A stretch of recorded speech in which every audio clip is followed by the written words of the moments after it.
Welcome to my channel Science with Mosmi. Let's start our chapter.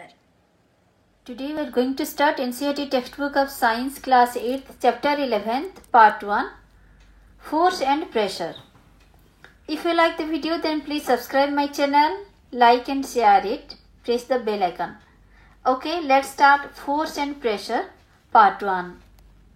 My dear friends, force and pressure, these two words we generally use in our day-to-day life. Like I was forced to do the work. I forced my friend to come to my home.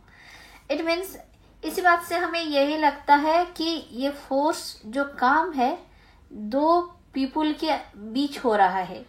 So it means two persons or two things are interacting. Then only this word comes into play. Then force, we have also studied about it earlier. Let's start the chapter. In class 7th you have learned how objects move. Class 7th में आपने पढ़ा था कि किसी भी चीज कैसे move करता है. Do you recall how we can decide whether an object is moving faster than the other. और हम कैसे डिसाइड करते थे कि एक चीज moving faster and the other is slower, because we are deciding the speed कि what distance they are covering in a certain span of time.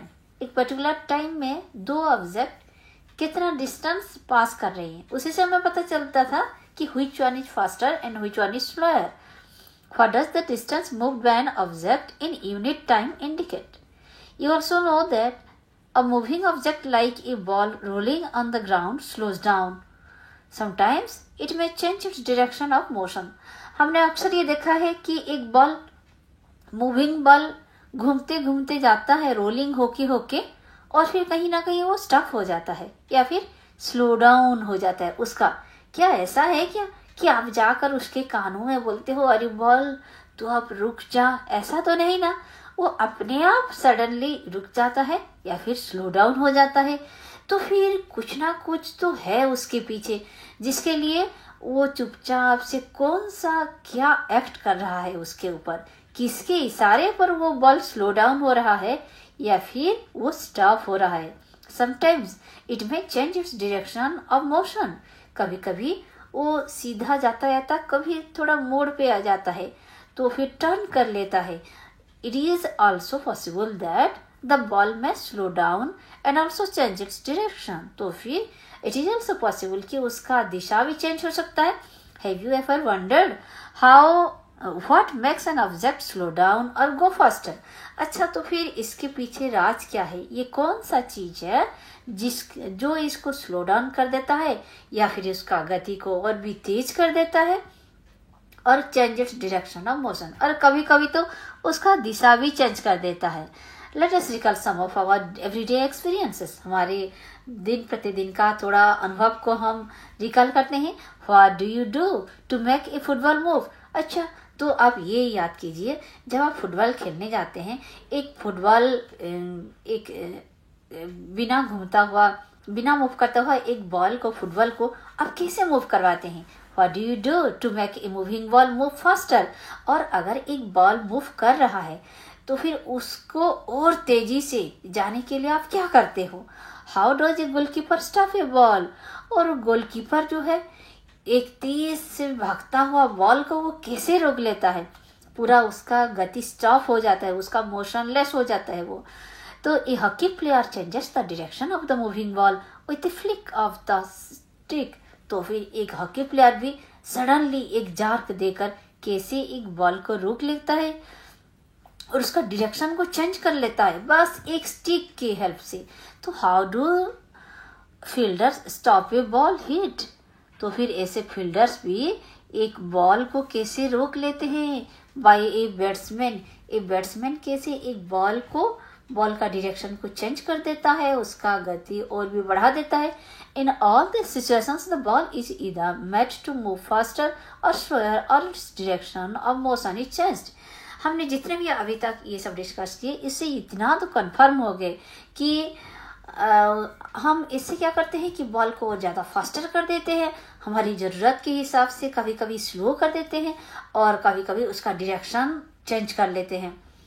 तो फिर we often say that a force is been applied on a ball when it is kicked, pushed, thrown और flicked. तो फिर हम ये कह सकते हैं, हम बहुत से टाइम ये कहते हैं कि एक फोर्स उसके ऊपर अप्लाई हो रहा है। जब उसको हम किक करते हैं, पुश करते हैं या फिर थ्रो करते हैं या फिर सडनली एक जाग देकर उसका डायरेक्शन चेंज कर देते हैं, ये सारे चीज करने में एक फोर्स उसके ऊपर एक्ट कर रहा है। तो फिर ये फोर्स है क्या? What is a force? What can it do two bodies on which it is applied? तो फिर ये फोर्स ऐसा क्या जादू कर देता है जिसके ऊपर वो अप्लाई होता है? We shall seek answers to such questions in this chapter. आइए देखते हैं इसी चैप्टर में हम उसी सारे सवाल का जवाब ढूंढने की कोशिश करते हैं। तो ये फोर्स है क्या जो कि सबको अपने इशारे पे नचा रहा है, जैसे चाहे मनचाहा डायरेक्शन दे रहा है, किसी को रोक रहा है और किसी को तेज कर रहा है। तो ये फोर्स और कुछ नहीं है, सिंपली हम सोचे तो ये जस्ट एक पुश है और एक या फिर एक पुल है। या तो जैसे हम आगे उसको पुश करते हैं ना, ठेलते हैं, और पुल यानी कि खींचना, हम खींचते हैं। तो फिर actions like picking, opening, shutting, kicking, hitting, lifting, flicking, pushing, pulling are often used to describe certain tasks. तो फिर ये सारे जो है पिकिंग करना, ओपनिंग, शटिंग, ये सब, किकिंग, हिटिंग, ये सब करना, ये सारे कुछ कुछ ऐसा काम है जो कि each of these actions usually result in some kind of change in the state of motion of an object. इसी सारे एप्लीकेशन से अगर हम एक चीज को किक करें, हिट करें या लिफ्ट करें, ऐसे में क्या होता है, इसका स्टेट ऑफ मोशन में एक चेंज आ जाता है उसी ऑब्जेक्ट का। जिस ऑब्जेक्ट के ऊपर हम किकिंग करते हैं या फिर पुशिंग या पुलिंग करते हैं, तो फिर उसका स्टेट ऑफ मोशन में एक चेंज आ जाता है। तो फिर क्या है ये स्टेट ऑफ मोशन, ये भी हम आगे अच्छी तरह डिस्कस करेंगे। पहले ये देख लेते हैं, can this terms be replaced with one or more terms? Let us find out. तो फिर इसको हम और क्या क्या बोल सकते हैं ये हम देखते हैं। अगले पेज में एक बड़ा सा टेबल दिया गया है। Give more examples of familiar situations involving motions of subject. You can add more such situations or replace these given here. तो फिर ये जो दिया गया है, ये देखिए कि हमको moving a book placed on A table. तो फिर इससे क्या क्या एक्शन होता है? जैसे पुशिंग होता है, हम उसको पुश करते हैं, और फिर पुल भी कर सकते हैं, या फिर हम इसको लिफ्ट करते हैं, एक जगह से उठा के दूसरी जगह भी रख सकते हैं। तो फिर basically this actions can be grouped as, इसी को हम अगर ग्रुपिंग करें, क्योंकि हमने तो कह दिया ना कि फोर्स क्या है, या तो पुश है या फिर पुल है। तो फिर ये जो moving of a book placed on A table, ये क्या हो सकता है? पुश भी हो सकता है, पुल भी हो सकता है। ठीक है, ऐसे सेकंड पॉइंट पे आइए, ओपनिंग और शटिंग ए डोर, दरवाजा ओपन करना, वो शटिंग यानी कि बंद करना, ओपनिंग करना या फिर बंद करना, ये क्या हो सकता है? पुलिंग हो सकता है या पुशिंग हो सकता है। लिफ्टिंग भी हो सकता है, कभी कभी किसी गेट को ऐसे डोर थोड़ा लिफ्ट करके हमको घुमाना पड़ता है, या फिर लोअरिंग भी हो सकता है। और इसमें हम कौन कौन सा एक्शन इन्वॉल्व है? पुश भी हो सकता है और पुल भी हो सकता है। ऐसे 3 नंबर देखें तो drawing a bucket of water from A well, एक कुएं से, एक वेल से पानी निकालना बकेट से। तो फिर इसमें तो पुश का सवाल ही नहीं उठता, क्योंकि हम पानी जो है खींचते हैं अंदर से। तो फिर ये of course it is pulling या फिर लिफ्टिंग बोल सकते हैं। और जब हम बाल्टी को नीचे छोड़ते हैं तो फिर उसको लोअरिंग बोल सकते हैं। तो फिर पुश और पुल में से ये क्या अब थर्ड कलम में आई है, तो फिर ये पुलिंग ही है, पुश का तो नाम निशान नहीं है। Fourth point, A football player taking a penalty kick, जब एक फुटबॉल प्लेयर पेनाल्टी किक देता है तो फिर वो क्या करता है? वो जोर से किक करता है बॉल को, और फिर हवा की गति से बॉल जो है वो फ्लाई करता है। तो फिर इसको किकिंग बोल सकते हैं, फ्लाइंग बोल सकते हैं। और पुश और पुल में से क्या है? ये तो पुल बिल्कुल भी नहीं है, इससे तो बॉल को जोर से हम पुश करते हैं ना। तो fifth point, A cricket ball hit by a batsman, इसे क्या होता है? क्रिकेट बॉल को बहुत जोर से, हमको ब्रैकेट में टेबल में दिया गया है ना हेडलाइन में कि इनमें से कौन कौन से वर्ब्स इसमें से इन्वॉल्व होंगे, तो ये हिटिंग होगा और सर्टेनली फ्लाइंग भी। इतना तेज रफ्तार से बॉल भागता है तो उसको तो फ्लाइंग ही बोलेंगे ना। और ये पुश होता है या पुल होता है? आखिरी कलम में आइए, तो फिर ये जरूर ही पुश होता है, क्योंकि हम बॉल को खींचते नहीं हैं, हम उसको पुश करते हैं। ऐसे ही six point, moving a loaded car, एक लोडेड कार्ट को हम मूव करते हैं तो फिर कैसे बुलक या फिर हॉर्स हुआ वो सब पुल करते हैं ना, बेचारे कितना मुश्किल से पुल करते हैं। और फिर या फिर किसी मैन के द्वारा उसको पुलिंग किया जाता है, तो फिर ये भी एक पुल ही है। और ओपनिंग ए ड्रायर क्या होगा, ये तो आप सभी को एक्सपीरियंस है, हम ड्रायर को पुल ही करते हैं ना, तो फिर ओपनिंग मतलब वो पुल ही होता है। शायद ये क्लोजिंग होगा तो पुश हो सकता था, तो फिर इसमें पुल और पुश में से पुलिंग हो सकता है। अब आपको सारे पॉइंट्स क्लियर हो गया, तो फिर आइए देखते हैं हमें और क्या क्या कहा गया। Do you notice that each of the actions can be grouped or as a pull or push or both। तो फिर या फिर तो पुल हो सकता है या फिर पुश हो सकता है या फिर दोनों भी हो सकता है। तो can you infer from this for to move an object it has to be pushed और पुल्ड। तो फिर ये फोर्स जो है, अब आपको क्लियर हो गया कि ये एक पुश हो सकता है या फिर एक पुल हो सकता है या फिर दोनों भी हो सकता है। तो फोर्स कुछ अलग बात नहीं है, it's nothing but a push or pull. Okay, in science a push or a pull on an object is called a force. तो फिर इसी हिसाब से हम फोर्स क्या है, व्हाट इज फोर्स, तो फिर हम इसी डेफिनेशन कह सकते हैं साइंस के हिसाब से, a push or a pull on an object is called a force. ठीक है, thus we can say that the motion imparted to objects was due to the action of force। तो फिर एक चीज को हम मोशन कैसे उसमें ला सकते हैं, मोशन इम्पार्टेड टू ऑब्जेक्ट, किसी भी चीज में हम मोशन उसको गतिशील कैसे कर सकते हैं, by the action of force, by the application of force. या तो हम खींच सकते हैं, पुल कर सकते हैं या फिर पुश कर सकते हैं। When does a force come into play, तो फिर ये फोर्स कब हमारा काम का आता है, लेट अस फाइंड आउट। आइए देखते हैं। I learned in class 6 that a magnet attracts a piece of iron towards it. तो फिर क्लास 6 में हमने मैग्नेट चैप्टर में पढ़े हैं। तो मैग्नेट क्या करता है, एक चीज को अपनी ओर खींचता है, it pulls it towards itself. Is attraction also a pull, क्या ये अट्रैक्ट करना, आकर्षण, ये भी एक पुल है? ऑफ कोर्स, ये आकर्षित करता है, अपनी ओर खींचता ही तो है, तो फिर of course it is a pull, it is also a force.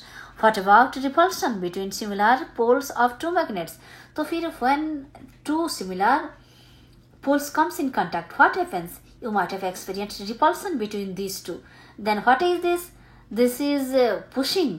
Is it a pull or a push? Certainly this is one push, because this is not attraction, this is not pulling towards each other, rather they are pushing each other away from each other। तो ये भी एक force ही है। तो ये सारी एक example है फोर्स की। आइए और भी बहुत सारी पुशिंग और पुलिंग के बारे में देखते हैं। तो forces are due to an interaction, और ये फोर्स काम करता है दो जन के बीच, नॉट नेसेसरीली दो जीवित वस्तुओं, दो चीज के बीच होता है। तो फिर एक में नहीं हो सकता ये खींचा खींची या फिर किसी को ठेलना, पुश करना, पुल करना, ये किसी चीज के ऊपर, यानी कि दो चीज के बीच की काम है, ये एक के साथ नहीं हो सकता। Suppose a man is standing behind a stationary car, will the car move due to his presence? अगर देखिए एक स्टैंडिंग कार है और उसके पीछे एक आदमी खड़ा है, तो फिर ऐसे ही आदमी खड़ा रहेगा तो क्या आपको लगता है कि कार मूव करने लगेगा? Will the car move due to his presence, क्योंकि वो खड़ा है इसीलिए? No, बिल्कुल भी नहीं। Suppose the man now begins to push the car, that is he applies a force on it, the car may begin to move in the direction। तो फिर अगर ये आदमी इसको चलाने लगेगा, अगर इंजन स्टार्ट करके चलाने लगेगा या फिर पीछे से कोई धक्का देगा, पुश करेगा, तो फिर जाकर कार आगे बढ़ने लगेगा। तो फिर आपको पता चल गया कि दो जन के बीच एक इंटरेक्शन है। देखिए, ये a man standing behind stationary car के पीछे पहले वाला 11.2a में एक स्टैंडिंग कार के पीछे एक मैन बस स्टैंडिंग है, और जबकि कार हमारा स्टेशनरी है। अब सेकंड में क्या है, a car being pushed by a man. 11.2b में हम देख रहे हैं a man pushing a car, तो फिर अब आगे कार मूव कर रहा है। The direction of the applied force. और ये कौन से डायरेक्शन में मूव कर रहा है? जिस डायरेक्शन में ये पर्सन अपना फोर्स अप्लाई कर रहा है। Note that the man has to push the car to make it move. तो फिर कार को गतिशील बनाने के लिए ये आदमी को उसको पुश करना पड़ रहा है। और तो फिर ये देखिए, ये दो फ्रेंड्स एक दूसरे को क्या कर रहे हैं? एक दूसरे को वो पुश कर रहे हैं। चित्रा देख के आपको इतना तो पता चल रहा है कि दोनों एक दूसरे को पुश कर रहे हैं। और ये है 11.3a। अब हम देखते हैं 11.3 का b। तो फिर यही दो फ्रेंड क्या कर रहे हैं? यही दो फ्रेंड एक दूसरे को खींच रहे हैं, है ना। तो फिर figure 11.3 shows 3 situations that may be familiar to you. Can you decide who is pulling and who is pushing in these cases? In figure 11.3a हमने देखा both the girls appear to push each other, while in 13.b the pair of girls in this figure are trying to pull each other. ठीक है। Similarly, the cow and the man in figure 11.3c appear to pull each other. और एक दूसरे से वो दूर हट जा रही हैं, The girls in the two situations shown here are applying force on each other. ये दोनों के ऊपर फोर्स अप्लाई कर रहे हैं। It is also true for the man and the cow. ऐसे ही ये काउ और मैन भी दोनों को अपनी ओर से एक दूसरे से खींच रहे हैं। From these examples, we can infer that at least two objects must interact for a force to come into play. इसे फिगर देख के हम कम से कम इतना तो कंक्लूड कर सकते हैं, इतना तो तय हो गया है कि दो ऑब्जेक्ट जरूर ही इंटरेक्ट करना है ताकि एक फोर्स एक्ट कर पाएगा। A force to come into play, एक फोर्स काम पे आएगा। नहीं तो एक अगर नहीं खींचेगा तो नहीं चलेगा, ये फोर्स काम का नहीं रहेगा। Thus an interaction of one object with another object results in a force between the two objects. तो फिर दोनों के बीच इंटरेक्शन जरूरी है। Exploring forces. आइए ये फोर्स क्या है इसके बारे में और भी डिटेल में जानते हैं। Let us try to learn more about forces. Activity 11.2. Choose a heavy object like a table or a box, which you can move only by pushing hard. एक ऐसा चीज चूज कीजिए जो कि बहुत टेबल हो या फिर बॉक्स हो जो कि बहुत हेवी हो। अब आप आसानी से उसको जैसे नहीं मोशन पे ला पाएंगे, पुश नहीं कर पाएंगे। Try to push it all by yourself. Can you move it? Now ask one of your friends to help you in pushing it in the same direction. तो फिर आप खुद अगर नहीं मूव कर पा रहे हैं तो पास में आपके एक फ्रेंड को बुलाइए और बोलिए कि चलिए फ्रेंड मुझे हेल्प कीजिए, और दोनों सेम ही डायरेक्शन में उसको मूव करने के लिए कोशिश कीजिए। जैसे ये 11.4a में दिखा गया है नीचे, सेम डायरेक्शन में मूव करने की। Is it easier to move it now? क्या अभी आपको आसान हो रहा है कि इसको मूव करने के लिए? Can you explain why? अगर आसान हो रहा है तो आप बता सकते हैं कि ये ऐसा क्यों हो रहा है। Now push the same object but ask your friend to push it from the opposite side. अब अपने फ्रेंड को बोलिए आप अपोजिट साइड जाओ और दोनों की ओर से दोनों उसको पुश करें। तो डज द ऑब्जेक्ट मूव? क्या अभी भी ये ऑब्जेक्ट मूव कर रहा है? If it does, note the direction in which it moves.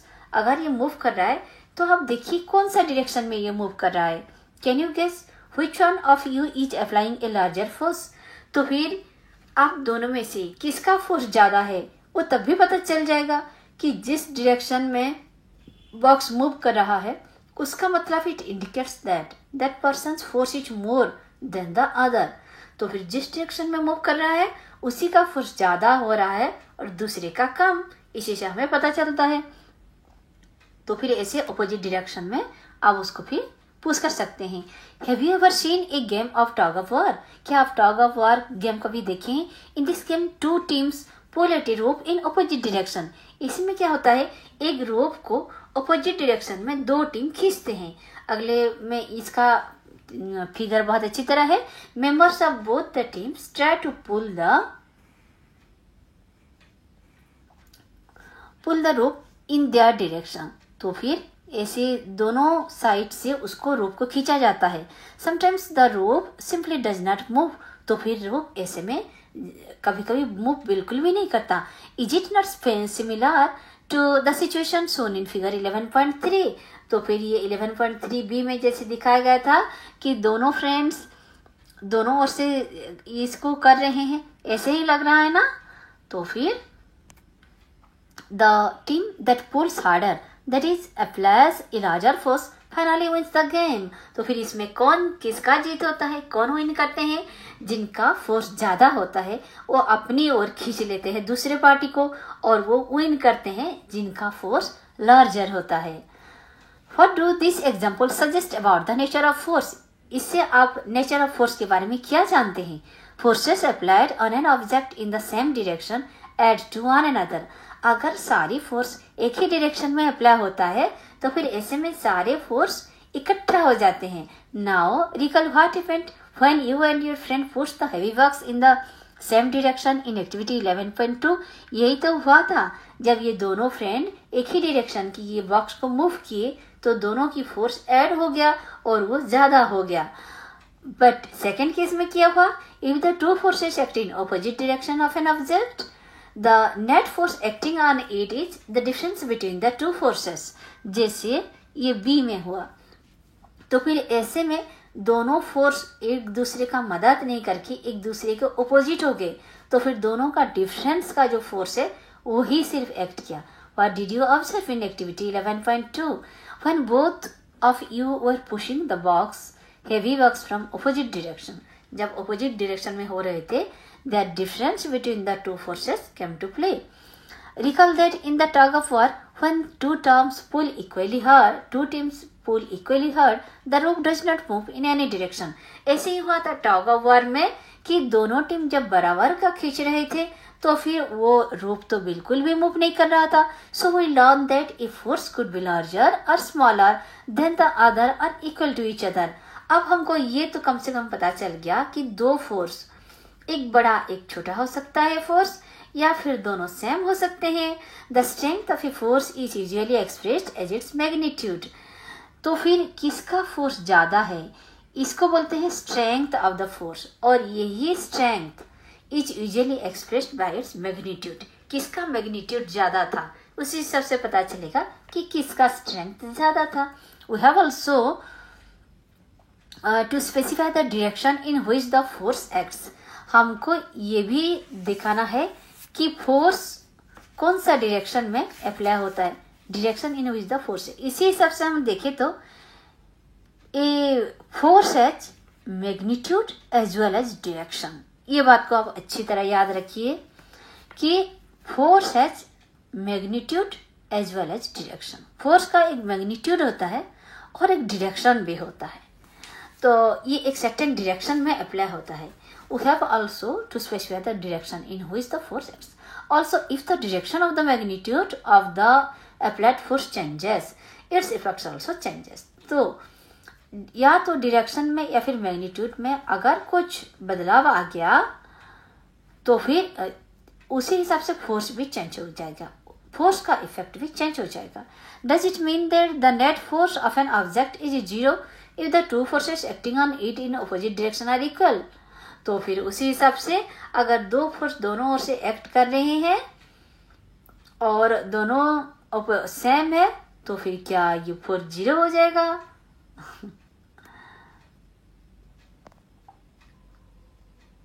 आइए देखते हैं कि in general more than one force may be acting on an object. तो फिर जब दो इक्वल फोर्स हो जाते हैं तो वो जीरो हो जाता है। तो ऐसे ही इक्वल एंड ऑपोजिट सेम हो जाएंगे तो सिर्फ दो ही नहीं, अगर एक जगह फोर्स मोर देन वन हुआ तो फिर मोर देन वन फोर्स में एक्ट ऑन एन ऑब्जेक्ट। एक से ज्यादा भी फोर्स एक ऑब्जेक्ट के ऊपर एक्ट हो सकते हैं, अप्लाई हो सकते हैं। तो however the effect of the object on the object is due to the net force acting on it. ऐसे में क्या होगा, अगर वो अपोजिट डायरेक्शन में है तो माइनस हो जाएगा, अगर सेम डायरेक्शन में है तो प्लस हो जाएगा, वो ऐड हो जाएगा। ऐसे ही एक नेट फोर्स उसके ऊपर एक्ट करेगा। 11.4 a force can change the state of motion. Force और क्या क्या कर सकता है, ये स्टेट ऑफ मोशन में एक चेंज ला सकता है। तो देखते हैं कि ये स्टेट ऑफ मोशन क्या है। Let us now find out what happens when a force acts on an object. एक फोर्स जब एक ऑब्जेक्ट के ऊपर एक्ट करता है तो क्या होता है। Take a rubber ball and place it on a level surface such as a table top और a concrete floor.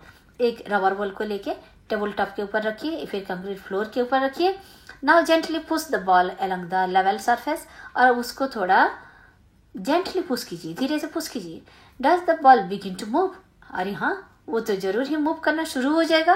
Push the ball again while it is still moving. जब वो मूव कर रहा है उसको और थोड़ा मूव करने के लिए पुश कीजिए। Is there any change in its speed?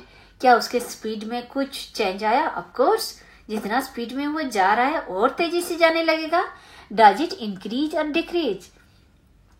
अरे ये इंक्रीज करेगा, ये डिक्रीज करेगा, ये तो कौन से डायरेक्शन में आप फोर्स अप्लाई कर रहे हो उसी हिसाब से पता चलेगा। अगर जिस डायरेक्शन में बॉल मूव कर रहा है आप उसके अपोजिट डायरेक्शन में अगर सेकंड फोर्स अप्लाई कर रहे हो तो फिर उसका तो स्पीड डिक्रीज हो जाएगा। और अगर सेम ही डायरेक्शन में, जिस डायरेक्शन में वो मूव कर रहा है उसी डायरेक्शन में ही आप फिर से फोर्स अप्लाई कर रहे हो तो ऑब्वियसली उसका स्पीड और भी इंक्रीज हो जाएगा। Next, place your palm in front of the moving ball. आप अगर मूविंग बॉल के सामने आपके पाम को रख लेंगे, remove your palm as soon as the moving ball touches it. जैसे ही वो अपना पाम को टच करता है तो पाम को निकाल दीजिए। Does your palm apply a force on the ball? तो इससे क्या आपकी पाम फोर्स अप्लाई करता है?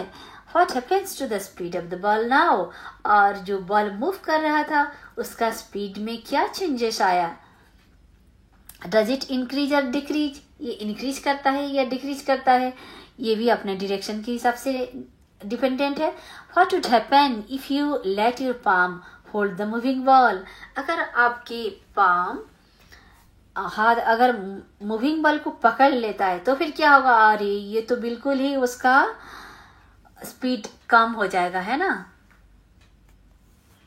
You might recall similar situations, for example, while taking a penalty kick in football. तो आप लोग जब फुटबॉल खेलते हैं तो फिर पेनाल्टी किक को याद कीजिए। ऐसे ही सिचुएशन होता है। The player applied A force on the ball. तो प्लेयर क्या करता है, बहुत ध्यान से लेकर फुटबॉल के ऊपर जोर का किक करता है। पेनाल्टी बॉल याद है ना। Before being hit the ball was at rest and so its speed was 0। Kick करने से पहले बॉल को शांत होके रखा जाता है, रेस्ट में रखा जाता है, और इसी टाइम उसका स्पीड क्या होता है पता है? उसका स्पीड होता है 0, क्योंकि वो बिल्कुल भी मूव नहीं कर रहा है। The applied force makes the ball move towards the goal. अब जब फुटबॉलर ने उसको किक किया तो फिर उसका स्पीड बहुत हो गया और वो गोल की ओर जाने लगा। सपोज द गोलकीपर डाइव्स और जंप्स और टू सेव द गोल। अगर गोलकीपर ने एक जोर से डाइव मार के जंप करके वो गोल को सेव कर दिया, by his action the goalkeeper tries to apply force on the moving ball. इससे क्या होता है, गोलकीपर बॉल को रोकने को कोशिश करता है, मूविंग बॉल के स्पीड को कम करने को या फिर स्टॉप करने की कोशिश करता है। The force applied by him can stop और डिफ्लेक्ट द बॉल। ऐसे में गोलकीपर जो फोर्स अप्लाई करता है बॉल के ऊपर, इसे उसका स्पीड में डिक्रीज कर सकता है या फिर वो किस और डायरेक्शन में मूव कर सकता है, यानी कि गोल पोस्ट को इफेक्ट नहीं करेगा। सेविंग ए गोल बीइंग स्कोर्ड, और इसी से एक गोल होते होते बच जाएगा, गोल नहीं हो पाएगा। If the goalkeeper succeeds in stopping the ball its speed decreases to 0। अगर उसने पूरी तरह रोक लिया और गोल होने से बचा लिया तो फिर धीरे धीरे क्या होता है, बॉल का स्पीड डिक्रीज होके आखिर में वो रेस्ट पे चला आता है और उसका स्पीड 0 हो जाता है। These observations suggest that if force applied on an object may change its speed। इसी से हम ये जरूर पता चल गया हमें कि जैसे हम फोर्स अप्लाई करते हैं तो फिर वो ऑब्जेक्ट में एक इट्स स्पीड में एक चेंज लाता है, और the force applied on the object is in the direction of its motion. अगर ये फोर्स जिस डायरेक्शन में वो मूव कर रहा है उसी डायरेक्शन में फोर्स अप्लाई किया जा रहा है, the speed of the object increases. तो फिर ऐसे में तो बॉल का या फिर उसी ऑब्जेक्ट का स्पीड बढ़ जाएगा। If the force is applied in the direction opposite to the direction of motion, जिस डायरेक्शन में बॉल या फिर किसी चीज मूव कर रहा है उसके अपोजिट डायरेक्शन में अगर फोर्स अप्लाई हो रहा है, then it results in a decrease in the speed of the object. Opposite direction हुआ तो स्पीड डिक्रीज हुआ, बस यही बात को याद रखिए। अपोजिट डायरेक्शन हुआ तो स्पीड डिक्रीज हुआ। I have seen children competing with one another in moving a rubber tire or a ring by pushing it. हमने अक्सर देखा है छोटे बच्चे ऐसे टायर खेलते हुए और ऐसे ही वो उसको रिंग को पुश करते हैं। I now understood why the speed of the tire increases whenever it is pushed. अब आपको पता चला कि कैसे वो टायर का स्पीड और भी ज्यादा होने लगता है, इसी कारण, क्योंकि it's moving in the same direction. Force is applied on the same direction in which the tire is moving. पहली is curious. पहली को बहुत क्यूरियोसिटी हो रहा है कि वो कैसे मूव करता है. Curious to whether application of a force can only change the speed of an object. Let us find out. क्या ऐसे अप्लाई करने से उसका स्पीड बढ़ जाएगा? तो एक्टिविटी 11.4. तो इसी का हमारा मैं बताती हूँ कि इसका इस चैप्टर में 3 पार्ट रहेगा, तो ये हम पार्ट 1 कंटिन्यू कर रहे हैं. तो फिर activity 11.4. Take a ball and place it on a level surface as you did in activity 11.3. Make the ball move by giving it a push. जैसे हमने किया था पहले एक्टिविटी 11.3 में, ऐसे ही एक बॉल को लेके प्लेस द बॉल एंड उसको make a ball move by giving it a push. उसको थोड़ा सा हल्का से आप पुश कीजिए. Now place a ruler on its path as shown in figure 11.8. और उसके सामने एक रूलर रख के आप उसको एक रूलर रख दीजिए. तो क्या होगा? In doing so you would apply a force on the moving ball. ऐसे में क्या होगा? मूविंग बॉल के ऊपर एक फोर्स अप्लाई हो जाएगा. Does the ball continue to move? क्या ऐसे में भी ये बॉल मूव कर पाएगा? In the same direction after it strike the ruler. तो फिर रूलर को वो स्ट्राइक करने के बाद भी क्या मूव कर पाएगा? Repeat the activity and try to obstruct the moving ball by placing the ruler in such a way that it make different angles to its path. ऐसे करके आप रूलर को बार बार रखिए, तो फिर देखेंगे कि किसी ना किसी टाइम ऐसा होगा वो अपना एंगल चेंज करके और एक पाथ पकड़ लेगा, डिफरेंट एंगल में चला जाएगा. In each case not your observations about the direction of motion of the ball after it strike the ruler. तो फिर आप ईच केस में कैसा कैसा हो रहा है ये ऑब्जर्व कीजिए और कैसे वो अपना डायरेक्शन चेंज कर रहा है after strike the ruler. Ruler को स्ट्राइक करने के बाद वो कैसे अपना डायरेक्शन चेंज करता है. Let us consider some more examples. तो फिर किसी ऑब्जेक्ट को हिट करने के बाद उसका स्पीड में चेंज हो सकता है या फिर उसका डायरेक्शन में भी चेंज हो सकता है. और क्यों? और फोर्स का तो एक मैग्नीट्यूड होता है और एक डायरेक्शन होता है. Let us consider some more examples. और कुछ एग्जांपल्स देख लेते हैं. In a game of volleyball players often push the moving ball to their teammates to make a winning move. तो फिर वो जनरली बॉल को पास कर देते हैं अपनी ही टीम के और एक मेट को, ताकि वो जोर जोर से आगे आगे बढ़ते रहें. Sometimes the ball is returned to the other side of the court by pushing or smashing it. पर कभी कभी क्या होता है, अपनी टीम के साथियों को नहीं पहुंच के वो अपोजिट टीम को पहुंच जाता है. और ऐसे इन क्रिकेट में भी क्या होता है? If batsman place his or her shot by applying a force on the ball with the bat. तो फिर बैट से वो जोर का फोर्स अप्लाई करता है बॉल के ऊपर. Is there any change in the direction of motion of the ball in this cases? तो फिर क्या बॉल की मोशन में डायरेक्शन में चेंज आता है? ऑफ कोर्स चेंज आता है. अरे इसी चेंज लाने के लिए तो बैट्समैन जोर का उसको हिटिंग करता है. In all these examples, the speed and the direction of the moving ball change due to the application of a force. इसी सभी में, चाहे वो वॉलीबॉल हो या फिर क्रिकेट हो, हमने देखा कि स्पीड और डायरेक्शन ये दोनों चेंज हो रहे हैं due to application of a force. जब एक बॉल के ऊपर एक फोर्स अप्लाई किया जाता है तो फिर बॉल की स्पीड में और डायरेक्शन में ये दोनों में चेंजेस आते हैं। Can you give a few more examples of this kind? क्या आप ऐसे और भी देख सकते हैं? तो it change in either the speed of an object और इट्स डायरेक्शन ऑफ मोशन और both is described as a change in its state of motion. तो फिर change in its state of motion, अब तो फिर ये क्या है? तो फिर ये है कि उसका स्पीड में, ऑब्जेक्ट की स्पीड में या डायरेक्शन में या दोनों में अगर चेंजेस आए तो इसी चेंजेस को कहा जाता है कि change in its state of motion. तो फिर दस ए फोर्स में bring a change in the state of motion of an object. तो फिर ये change in the state of motion कैसे हमें प्राप्त होता है? ये प्राप्त होता है by bringing a force acting on it. A force में ब्रिंग ए चेंज, और इसी चेंज कौन ला सकता है? ए फोर्स जब उसके ऊपर अप्लाई होता है तो फिर इसका स्टेट ऑफ मोशन में चेंज लाता है। तो फिर स्टेट ऑफ मोशन क्या है और डिटेली हम देख लेते हैं। बहुत अच्छे पॉइंट दिया गया है। The state of motion of an object is describe by its speed and the direction of motion. तो फिर ये कैसे तय होता है? ये तय होता है उसका स्पीड से, ऑब्जेक्ट की स्पीड और डायरेक्शन ऑफ मोशन को लेकर। ये state of motion of an object इसी से हिसाब से वो डिस्क्राइब किया जाता है। The state of rest is considered to be the state of zero speed. अगर किसी को स्टेट ऑफ रेस्ट कहा गया है तो फिर इसका मतलब ये है कि वो जीरो स्पीड में है, यानी कि वो मूव नहीं कर रहा है, तो उसे कहते हैं state of rest. An object may be at rest और in motion, both are it state of motion. तो फिर चाहे वो रेस्ट में हो या मोशन पे हो, उसी को कहा जाता है स्टेट ऑफ मोशन।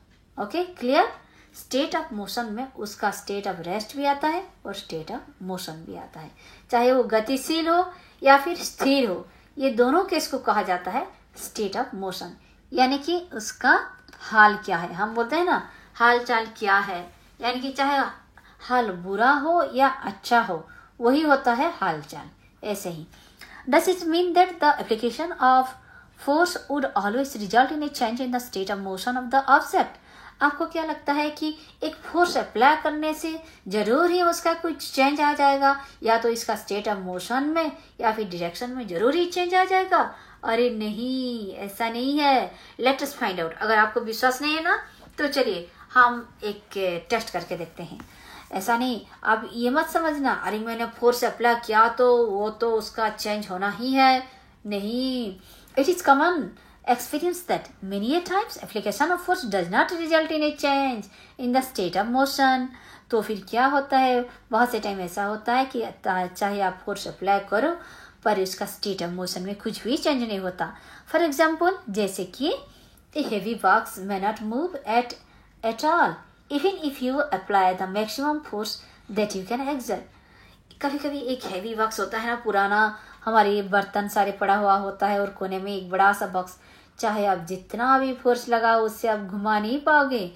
तो again no effect of force is observed when you try to push a wall. ऐसे ही अगर आप एक दीवार को जितना भी चाहे पुश करो या पुल करो, जितना भी फोर्स अप्लाई करो, क्या आप उसे मोशन में ला सकते हैं?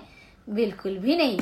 अब आप श्योर हो गए कि जरूरी नहीं कि फोर्स अप्लाई करने से change of direction of motion या फिर उसका स्पीड में या फिर डायरेक्शन में कुछ चेंज आएगा। तो इसी के साथ हमारा फर्स्ट पार्ट खत्म होता है। आगे के लिए हम देखेंगे पार्ट 2 में। Hello, with this we complete our first part of the chapter. If you like the video, then please subscribe the channel, press the bell icon so that you can get the latest chapter uploaded by me. Thank you.